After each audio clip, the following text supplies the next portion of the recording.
Good morning, Steve. Good morning. I've seen that Tigger behind you before, but if that isn't the perfect, who gave you that? What's the story behind Tigger? Because you are a Tigger. You want to know the actual story behind it? I do, real quick. Do you remember the Tigger song? I No. can't sing, so I'm not going to sing it, but the Tigger song is, the wonderful thing about Tiggers are wonderful things. Their tops are made out of rubber. Their bottoms are made out of springs. They're bouncy, bouncy, bouncy, bouncy. Fun, fun, fun, fun, fun. But the most wonderful thing about Tiggers is I'm the only one. Yeah, I love that. Every one of us is our own Tigger. For sure. That's a constant reminder. I am never in the history of the world has there been a me, and never will there be again. What a blessed, special life I have. And for my agents in this call, they're really glad that's a truth. It's true for every single one of us. Every one of us is a Tigger. Yeah, I know. Sing your song. Yeah, it's a great story, and it's a great way to look at life for sure. And the energy, though, I think the Tiggers are so full of life, So yes, I figure you're going to go through life. You can get up and say, "This is amazing. What a mysterious blessing," or you can get up and say, "Oh my God, another day of this." Either way, the day's going to happen. Yeah. It's going to happen either way. So choose which way you want to go into it. Yeah, my nature doesn't care what side you choose. Nope. Keeps right on moving along. That's right. That's not for now, but there's a thing called I forget the name of it. It's like the cosmic insignificance therapy, where basically when you realize what a blink we are, it takes away a lot of pressure. How important is it?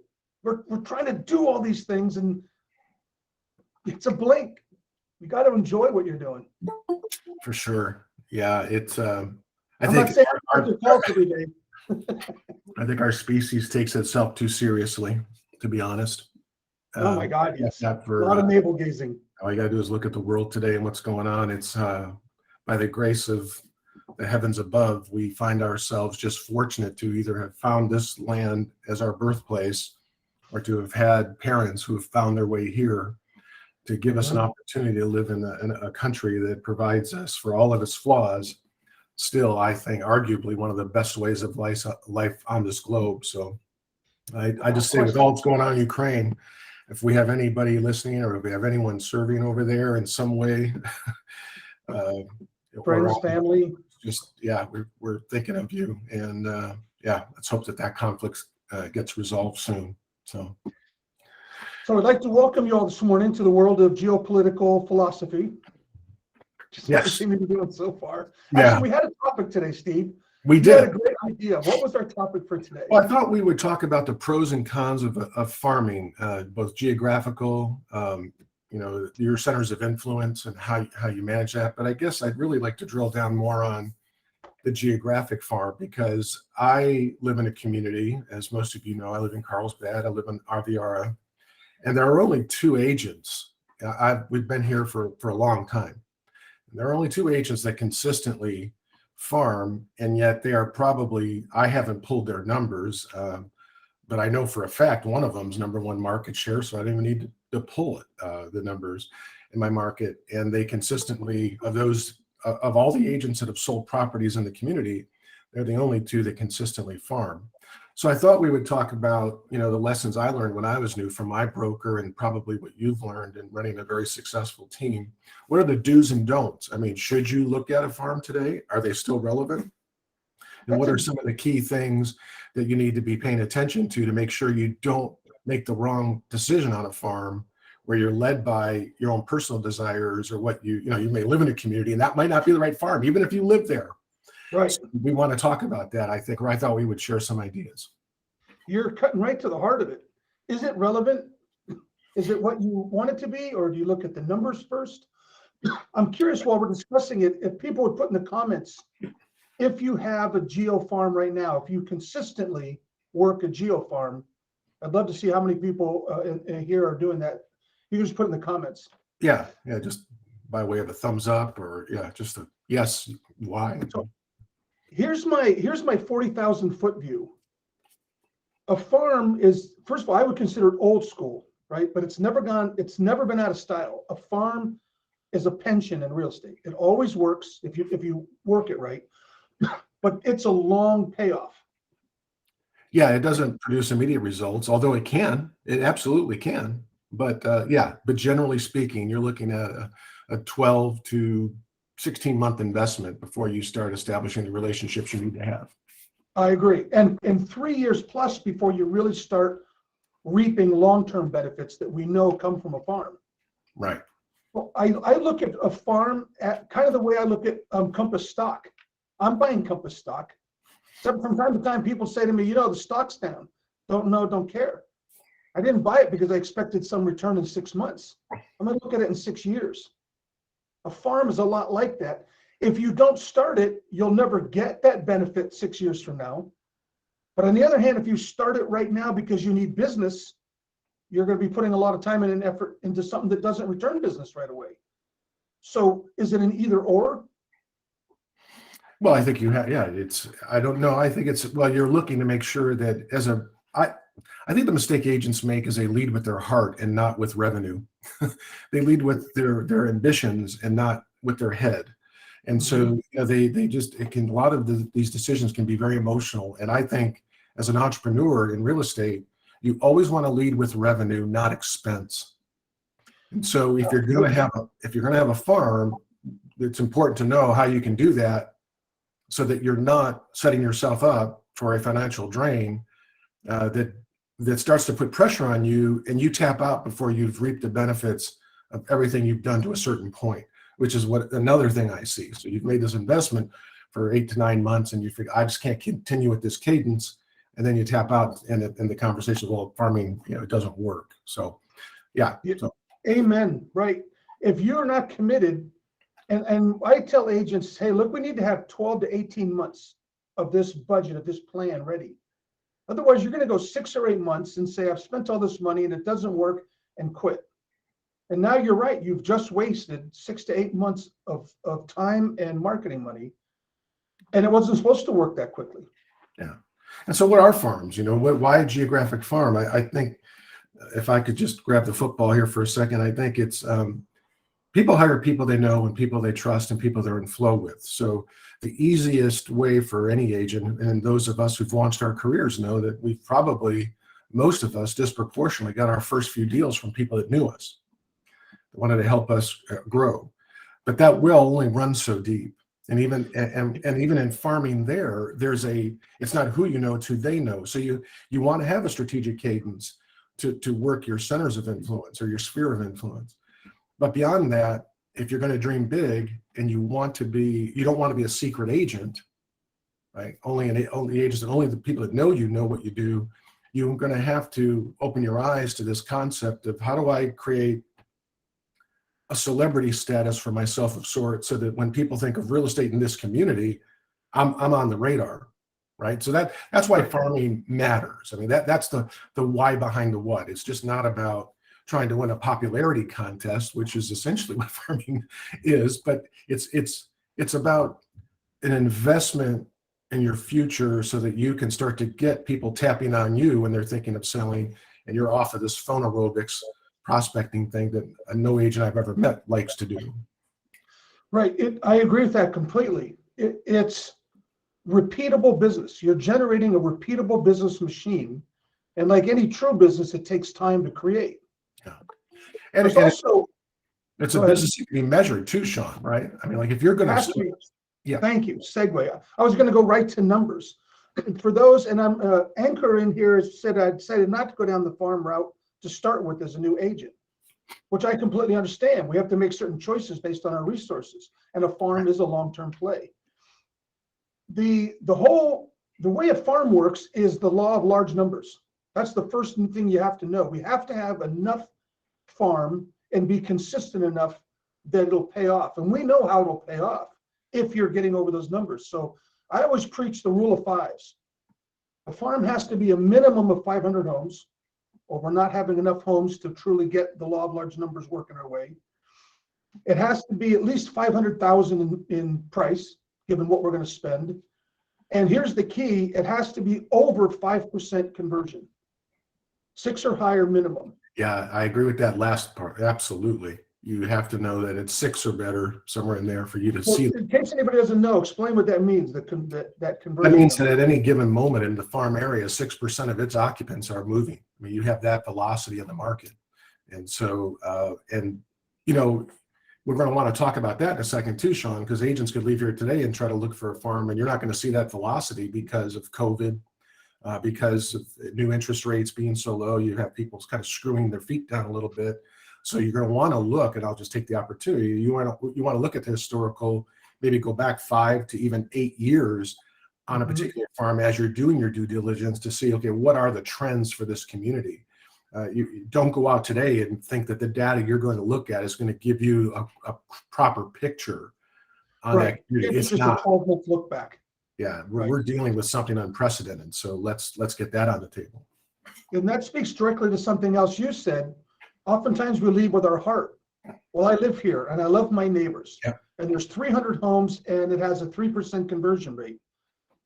I'm glad you love your neighbors and I'm glad it's a great neighborhood, but that's not necessarily where you should be putting your time and treasure.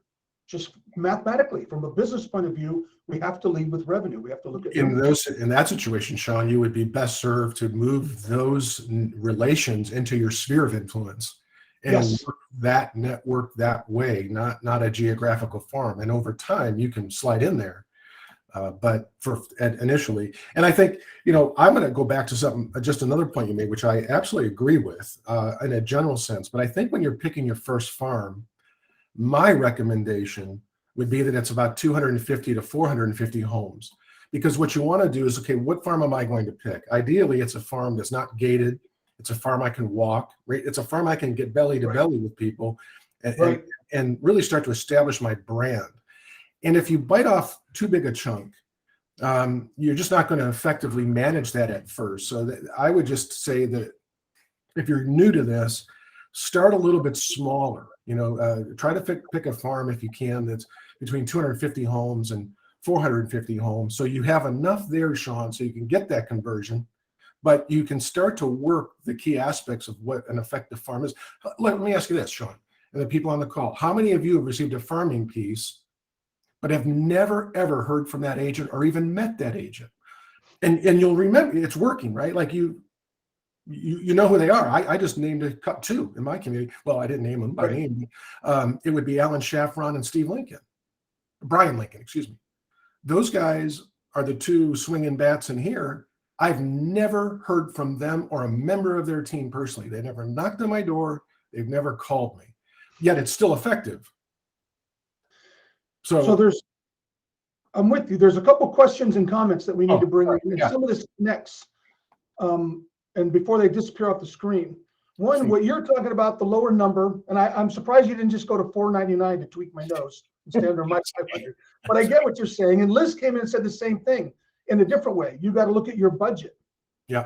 And what I'm saying is, if you don't have a budget to do big enough, maybe you need to hold off and put more budget together. There's some number, it depends on the farm, there's no exacts, but there's areas where you could work 250 and it's going to be random. You're never going to see consistent results. It's too small a case study. There's other neighborhoods where it would be ideal. That is a community, it's completely in and of itself. So I agree. I think they're unique and I think you got to look at budget. But remember, this is the law of large numbers. That's what we're going for. Well, the beauty of a smaller farm, again, I'm not going to argue my point because I agree. We're aligned 100%. I say the beauty of a small farm when you start is you don't have to have as large a budget because really the sweat equity will come in you being able to door knock that community and talk to people. So you're not as required. It's not as important to have the every 28-day cadence, which will really drain your bank account. For even a 450, 500 person farm, I mean, you have to that's a financial commitment. But if it's door knockable, you can get those pieces out. And now you're building the relationships with people such that you're doing something that's discriminatingly different from your competitors. I'm telling you, they don't do it. And you won't do it either when you're successful because you won't have the time for that. But when you're building your empire, you build it brick by brick. And this is the sweat equity that top performers pay. And that point that Randall made, which was very well taken, whatever you're doing, it needs to be different.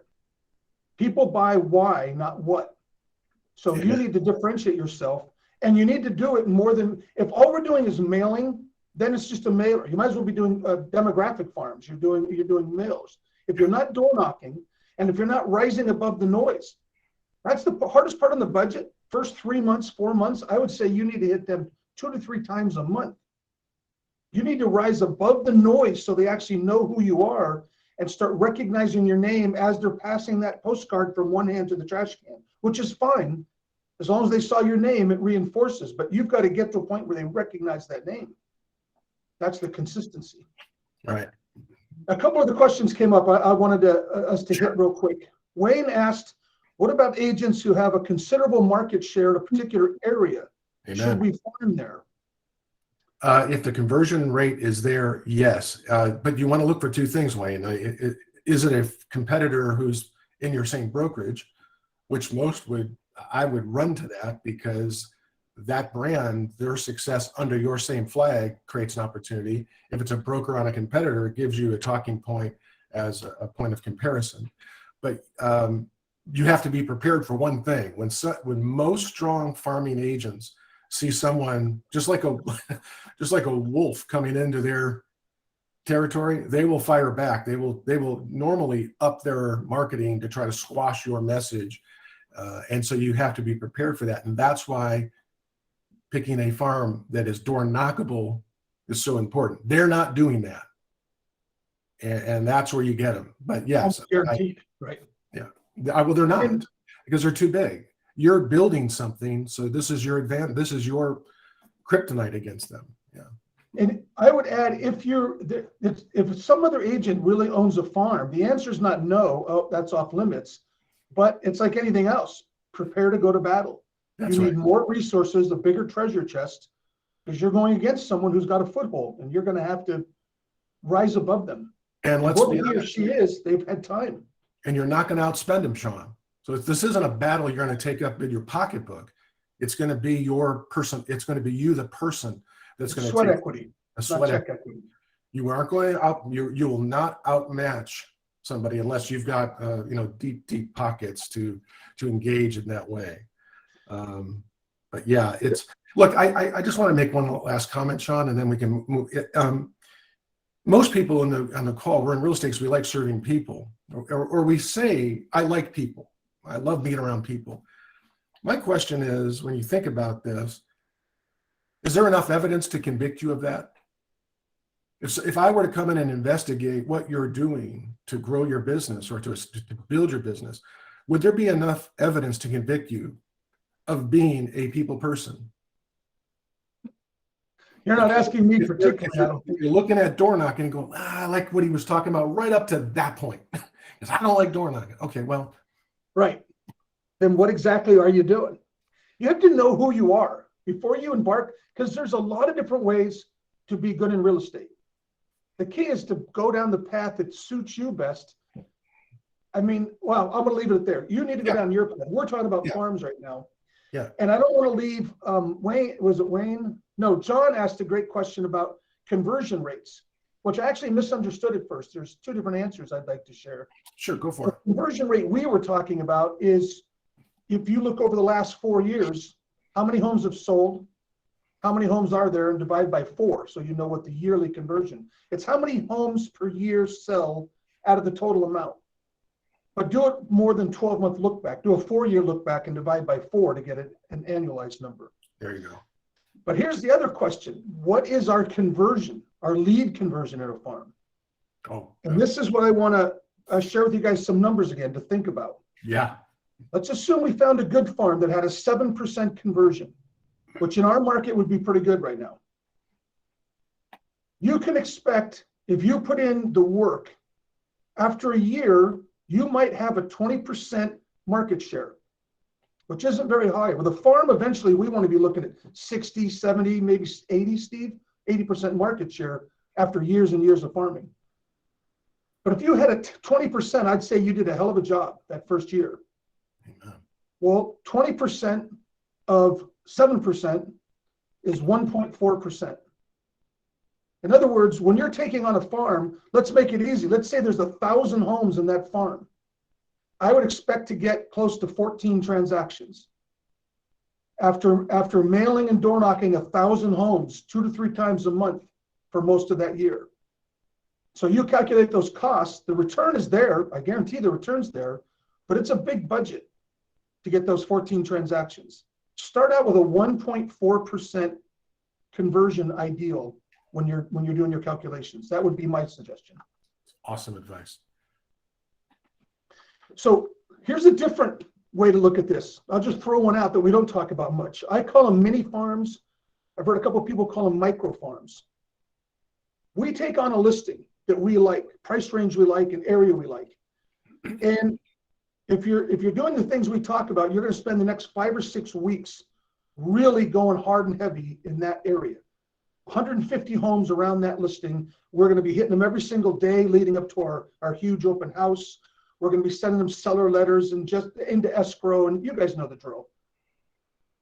Most of the time, we get to the close, we send them that one less, we closed, and then we walk away. And we go back to this geo farm we're working. I look at that and think, we put so much time and money into that area, why don't we just keep working it? Why have one farm with 1,500 homes? Why not have 10 farms with 150 homes where you've already spent the money and the time?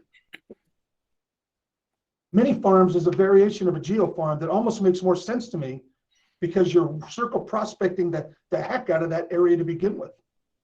Yeah, and you could actually start to use the geo farm to help work you into different price points that have better velocity than a farm that you get locked into. So if you're locked into a particular community where the average sales price is X, and then that market starts to feel contraction because the market's shifting, it's not close to the median or it's far above, you're going to want to have a backup plan. And so to your point, having more smaller, but a variety of price point is really something that I think is a huge advantage to an agent who's just not trying to be a rock star in one area, which again can work really effectively though. I don't mean to talk out both sides of my mouth because I've seen that work, but we're talking about building something right now. And that's the better strategy, what you just outlined, which is to have fewer, but you get the diversity of product and price. Well, and it leads to one more advantage, and I'm going to give you guys an app that I wasn't very familiar with, and some of you may not be. It's called Property Radar.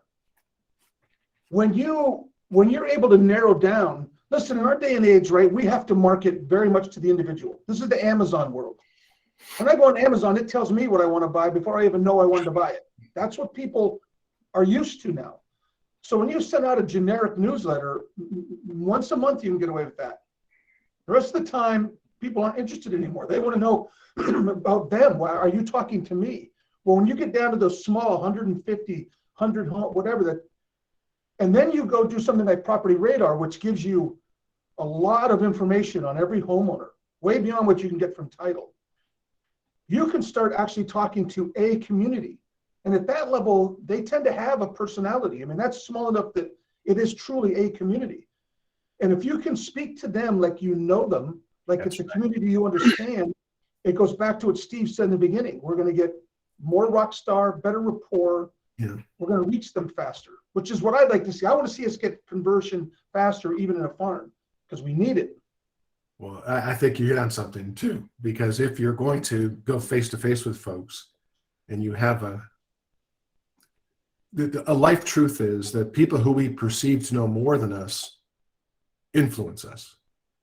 And Amen. when you can show up and you've got your data and you have the gift for gab, meaning that you're someone that's easy to establish trust with strangers because you just have like this health engendering quality, which a lot of us have at the people at Compass are really decent human beings. I mean, we have a great culture. So I'm going to give you that you've got a health engendering personality. You have information that is very persuasive, which leads you to be perceived as an expert. And all they've ever gotten until they met you, at least over the last, I don't know, however many months, has just been a postcard. You tell me who you think is going to get word of mouth in a community spread quicker and faster that is going to help build your brand. So it's really important that we all believe that and understand that's a life truth. People who we perceive to know more than us influence us. I love every part of that, except I would modify one piece. Go for it. The gift of gab. We all like people. I mean, that's why we're in this business. But I want to say that if you have certain dialogues, you're going to get further than just, I like talking to people. There's no such thing as a natural salesperson. I'm just being honest. It's knowing the right thing. I know, Steve, that you would back me up 100%. I just, whenever I hear it, I go, wait. I fight so hard to get people to learn dialogues, and then they just like talking to people, go out and talk. Well, gift for gab, I guess, it's a great call out, because what I mean by that is just someone who is naturally, they're that people person. Right, willing to go talk to people. I'm willing to talk to them. I'm sociable, I guess that's what I meant to say is by gift of gab, not just that you show up intellectually lazy. No, you show up with a purpose, but you're not afraid to engage. You're not, there's so many folks that, especially when they're newer, now, I know that's not our audience, but so many folks that work so hard trying to be perfect and get all the words and scripts right before they ever take a chance on just talking to someone and having a conversation with them. And I just think that you learn by doing. So if you're going to wait till you master all the scripts, you're not going to live long enough. Never going to happen. Yeah. And two comments. Anchor said something along those lines. He said, I'm sorry if I'm saying it, Ankur, I may not be saying the name correctly. Basically, he said, look, bottom line is you have to get out there. You have to get out there and talk to people, and you have to get out there and say it wrong, and you have to get out there and fall down. That's the only way. This is like a bicycle. You never get good at a bicycle by reading about it. Eventually, you got to get on the damn bike and fall down. That's no different than what we do for a living. Anchor, you're 1,000% correct. We all learn and teach and can be motivated by different things and learn in different ways. But I promise you, just for me, selfishly, I never learned more than when I had the power of perspective, when I was trained by someone like you, Sean, saying, okay, say this, here are the words, follow this talking track. And then I went out and did it. And I realized I didn't know it well enough, or I didn't follow the track. I wish I had said this. There's nothing like the power of perspective to help you master anything. So you're right. You can't learn this business in a book. You can't. And Liz wrapped this together perfectly. She said, when you can deliver your dialogues genuinely, that is the gift of gab in our business. Okay, 100% with. Pretty soon you watching a really good salesperson is like watching a great athlete. It looks so easy. You go, I could do that. Geez, that looks easy. It wasn't easy. It was hundreds of reps. It was role play. It was getting in front of people. It was saying it wrong. It was having someone say something you didn't expect. All those things that make us uncomfortable is how we hone ourselves and become so good that no one even knows we're doing sales. We're coming to the end, but you hit on one thing like that NLP thing. I've sat in courses after spending probably 3 or 4 years in real estate before I went to understand what NLP even meant. And have you ever been in a class, Sean, and I'm sure those of you on the call, where an instructor is talking to you about something you've been doing, and you feel like he or she is talking directly to you? Like of all the people in that room, it's like, how does she know that? How did he know? Yeah, that's right. That's how it really is something, that power of perspective, that when you start to understand body language, tonality, inflections, how people communicate, and you self-discover that yourself, and then you hear someone talking about it, you're going, yeah, I've known that forever. And you've never once been to a class or even understood a concept like NLP, but because you've been in the trenches, self-discovering this through sweat equity, it makes sense. You discovered it over and over through repetition. This doesn't work. I need to change. Right. It's just nice if you don't reinvent the wheel. I'm curious. We are about out of time. If we had quick comments, if we did one of these just going over some primary dialogues, is that something that you guys would like to see, or is it a little too dry for this group? Some of the top dialogues you could do in door knocking, farming, making circle prospecting calls. I got a thumbs up. We got 9 people just clicked off the call. No, just kidding. I think a dialogue would be great. Thank you, Polly. Oh, we're getting some yeses. And Liz raised her hand. That's a first. Liz Well, I didn't want to interrupt. You know what? I think if you did tell people bring their questions or the objections that they'd like to hear the dialogue for, I think making it an interactive would be really, really helpful. Amen. That's an awesome idea. All right, we'll put that together. We'll put word out so you guys know to come prepared with some objections you're hearing, some dialogues you're like, not sure how I want to respond to this. Okay, Perfect. I think let's kill the recording. That's terrible. I'm going to shut the recording down and we'll hang around and answer any questions anybody has. Perfect.